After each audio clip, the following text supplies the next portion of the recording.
Coming up on First at 4, a look at how relief workers are offering a helping hand to crews searching for Joseph Couch. Plus, with it being wildfire and hurricane seasons in parts of the country, many homeowners are facing significant challenges in the wake of a disaster. How you can be prepared when extreme weather strikes. And in the world of weather, we're seeing temperatures right now in the 70s and 80s. The question is, how long will this temperature trend last? Details in a few minutes. Mountain News First at 4 continues. A volunteer feeding crew that typically responds to natural disasters had a much different assignment this week. Kentucky Baptist Relief was in Laurel County making meals for dozens of first responders looking for the manhunt suspect. WYMT's Phil Pendleton has more on their efforts to help those in the search. Kentucky Baptist Relief volunteers were stationed just off of Interstate 75 north of London. They were working to prepare meals for Kentucky State Police, Laurel County Deputy Sheriffs, other police, and first responders, but that assignment has ended for now.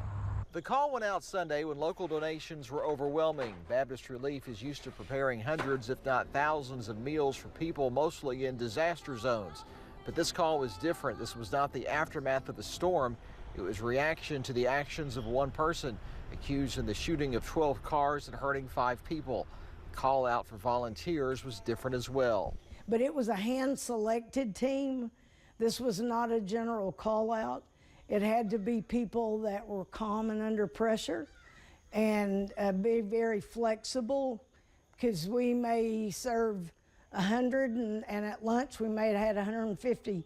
Volunteers say they knew they were in somewhat of a hot area, and they say that they knew this was somewhat a dangerous situation, but they say they were staying in a church and they were not afraid of what was going on around them. They say they also prepared for the opportunity and the possibility of what if Joseph Couch came out of those woods into their midst. More about that coming up at 5:30. But for now, in Laurel County, Phil Pendleton, now back to you. Kentucky Baptist Relief volunteers say they are currently on standby to respond to the aftermath of Hurricane Francine or possibly other hurricanes that could present problems in the future along the Gulf Coast or southeast. With the intense manhunt for Joseph Couch now in its 7th day, we are hearing from some of his neighbors. Court documents show Couch lived in Woodbine. It's about 30 miles south of the exit on I-75, where police say he opened fire. Police continue to search the Daniel Boone National Forest and say there's no evidence that would lead them to believe he's left. Neighbors have mixed feelings about Couch possibly returning to their neighborhood. That makes you feel a little leery, especially at night. You know, you never know. He could be hiding out in the bushes, or who knows where he's at. I don't really fear that, just to be honest with you. I mean, you think about it, you know, just because of where it's at and where we're at, but other than being scared about it, no. Well, out of an abundance of caution, some area schools, of course, started remote learning after being closed earlier in the week. Officials say the manhunt is still in the early stages due to the difficult terrain.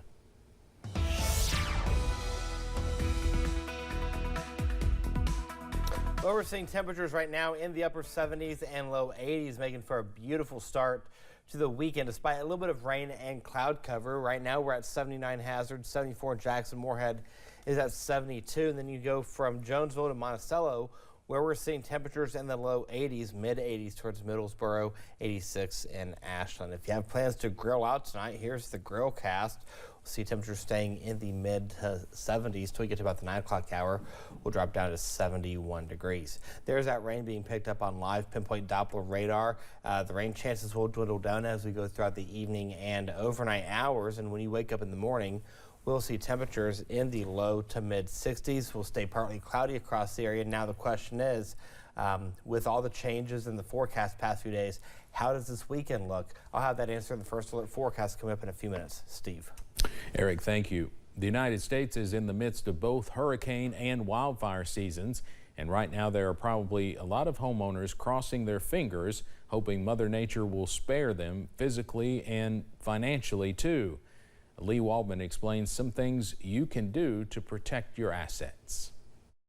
As Hurricane Francine slams the Gulf Coast and wildfires rage in the West, 26% of homeowners surveyed by Bankrate say they are not financially ready for a natural disaster. A lot of insurance companies are starting to exclude certain perils that we're used to having covered. Shannon Martin, a Bankrate analyst who specializes in insurance, says homeowners in the South and West are most likely to feel unprepared to shoulder the financial burden of extreme weather. Those homeowners feel a little bit more unprepared because they know kind of what they're heading into. And while the majority of homeowners surveyed do have insurance, they do not necessarily know if they have adequate coverage. What type of repairs and updates do I need to make to this home to make it more insurable? Invest in upgrading your roof. If you live somewhere, where there's wildfire, it really can be as simple as making sure the area around your home is free of debris, free of trees and shrubbery that can catch fire easily. Martin says to pair that information with the realistic extreme weather threats facing your neighborhood today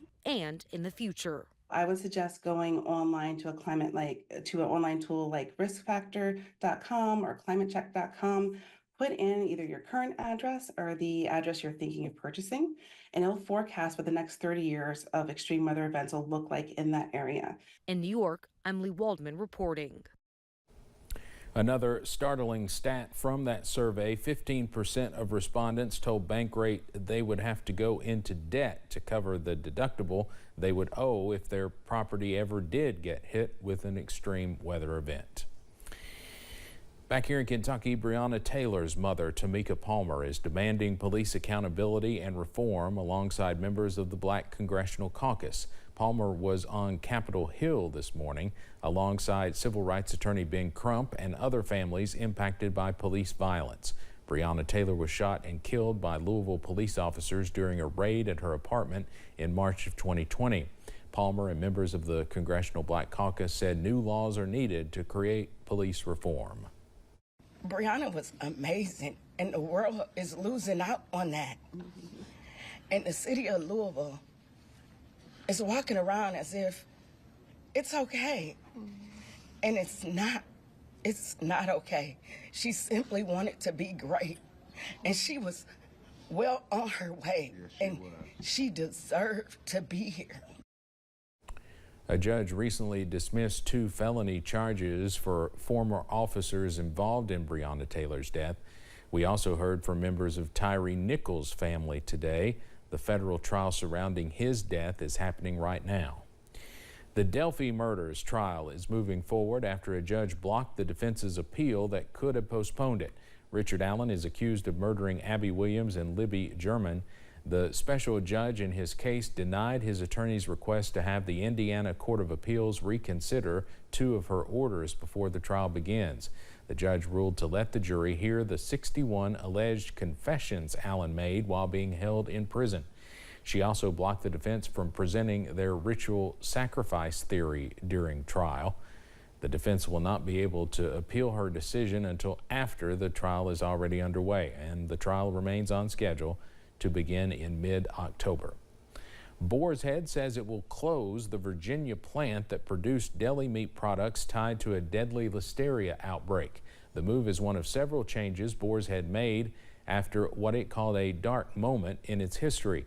It will permanently discontinue sales of liverwurst until after an investigation. The investigation found its production process was the root cause of the listeria contamination. The company will also appoint a new food safety officer and food safety council composed of independent industry experts. In Bowling Green, the Mint Gaming Hall is showing off some new hardware in their post-time race and sports lounge. There are new machines allowing you to take part in the new DraftKings Sportsbook program, while the Race and Sports Lounge opened at the end of 2021. Having the ability to place sports wagers in a local facility adds even more offerings for residents to enjoy. General Manager of the Bowling Green Mint location says this adds to the excitement for patrons. And we built this room, Post-Time Race and Sports Lounge, anticipating that at some point in the future we'd be able to offer sports wagering here. We've offered race wagering on simulcast horse racing here since the day we opened, and now As of today, we're able to offer sports wagering as well. The area inside the Mint also offers a variety of drinks, food, and oversized screens to enjoy televised sports. Coming up on First at 4, a gelato maker in Italy is giving ice cream a 21st century twist, how he's using artificial intelligence to churn out new flavors. And in the world of weather, rain chances have been taken out of the forecast. We're going to see mid-80s in the forecast. We're going to look at the last full week of summer. That's coming up in a few minutes. Stay with us.